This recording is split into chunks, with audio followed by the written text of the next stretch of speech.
ඉතින් කොහොමද? අපි ආයෙම කතා කරන්න හිතුණා. අර්බුදයේ සමාජයේද අර්බුදයේ පාසලේද කියලා.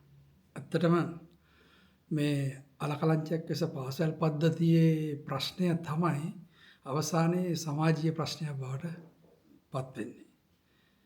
ඒක හොඳින්ම තේරුම් ගන්න ඕන. මෙන්න මේවා ගැන වැඩි අවධානයක් නැහැ අපේ ඒව ගැන දන්නවයි කියලා අපි හිතන අජිත් පෙරකුම්ලා, අජිත් මුණසිංහලා වගේ කට්ටිය මේ ඇත්ත මූලයන් ගැන කතා කරන්නේ නැහැ. මීට වැඩි මූලයන් තියෙන පුළුවන් මේකත් එක මූලයක් තමයි. ඒක නිසා අපි මේක දිගින් දිගටම කතා කරන්න ඕන කියලා හිතුවා. මොකද අජිත් කියන්නේ මම හිතන්නේ ගුරුවරයෙක් හිටපු අජිත් පෙරකුම්.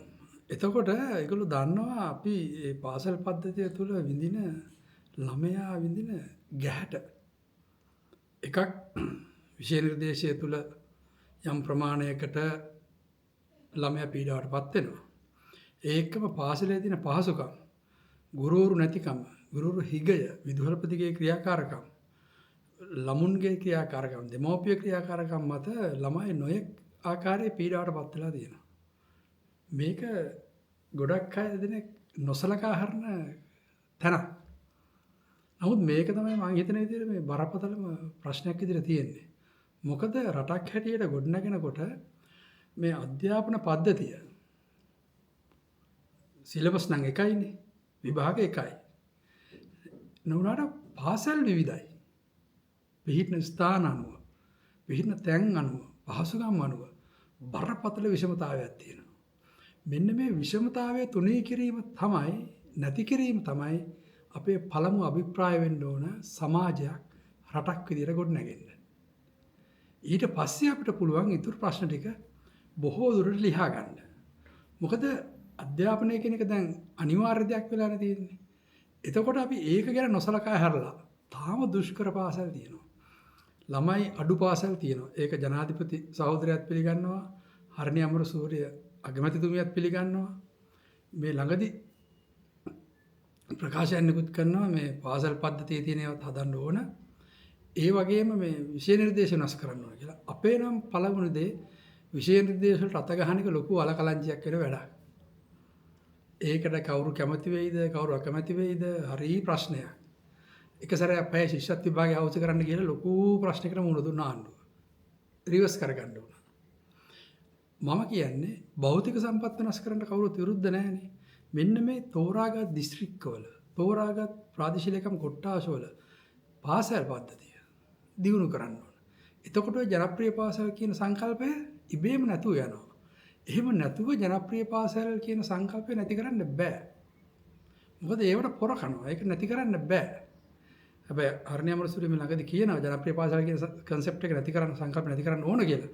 ඕන නම් පැහැදිලිවම තියෙන්නේ ළඟම පාසල හොඳම පාසල කියන සංකල්පයක් ආදි කාලේ ගෙනාවා. ඒකවත් අඩුම ගානේ ෆලෝ කළා ඒ පාසල් පද්ධති හැටියට ප්‍රාදේශිකව ඒ පාසල් දියුණු කරන්න. එතකොට ඒ දරුවෝ ඒවට ගිහිල්ලා පුරවැසියන් විදියට බිහි වෙනවා. මේ තියෙන පාසල් පද්ධතියේ අද පුරවැසියන් බිහි කරන්නේ. ඒකට තමයි කැමති අපේ කට්ටිය. ඒකනේ අහන්නේ මේ මාලි මාණ්ඩුව මොකද කරේ, මොනවද කරන්න කියලා නෑ. මොකුත් කරන්න ගන්න නෑ. ඒගොල්ලෝ කරපු හොඳම දේ තමයි සාමාන්‍ය පන්තියේ මිනිස්සෙක් ජනාධිපති කරපු එක. ජනතාවත් එක්ක එකතු වෙලා ඒක කරේ. මෙතෙක් කල තිබුණේ ප්‍රභූ පන්තිය අතේ ඒක.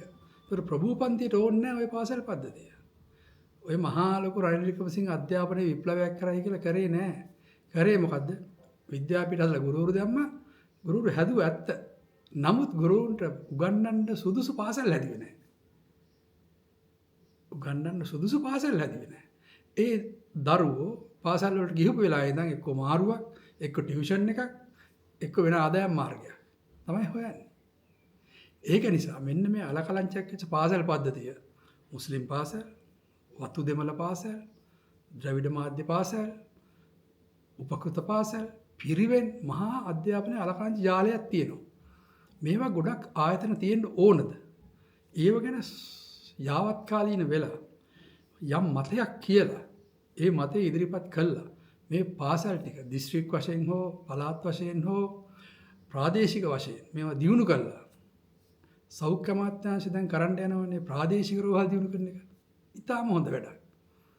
මොකද දියුණු රටවල් වල මං ඉන්න රටේ නම් තියෙන්නේ ගමේ තියෙන සෞඛ්‍ය මධ්‍යස්ථානට ගිහිල්ලා තමයි අපි අනිවාර්යයෙන්ම ඊට එහායකට යන්න ඕනේ.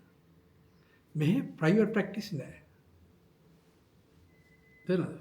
එහෙම නැහැ. ඒ කියන්නේ මෙහි අධ්‍යාපනයේදී නම් ටියුෂනුත් නැහැ. පාසල පමණයි. දැන් ලංකාවේ ටියුෂන් පද්ධතිය කියන්නේ කිසිම ආණ්ඩුවකට චැනල් සර්විස් එක කියන්නේ කිසිම ආණ්ඩුවකට වෙනස් කරන්න බැරි මට්ටමටම ආපු දෙයක්. ඒක ඒගොල්ලන්ගේ ප්‍රධාන ආදායම් මාර්ග වෙලා තියෙන්නේ. ඒගොල්ලෝ මාෆියාවක් ඇත්තටම. පාතාලයක්. දොස්තර මාෆියා පාතාලයක් තියෙනවා. ටියුෂන් පාතාලයක් තියෙනවා. ඇයි ඒකට අපි පාතාලය කියන බය වෙන්නේ? ඒවත් පාතාල තමයි. ඒව අනියමින් මිනිස්සුව පාලනය කරනවා. ඒකින්ද අපි ගැන තවත් කතා කරමු ඊගා වීඩියෝවේ. ස්තුතියි.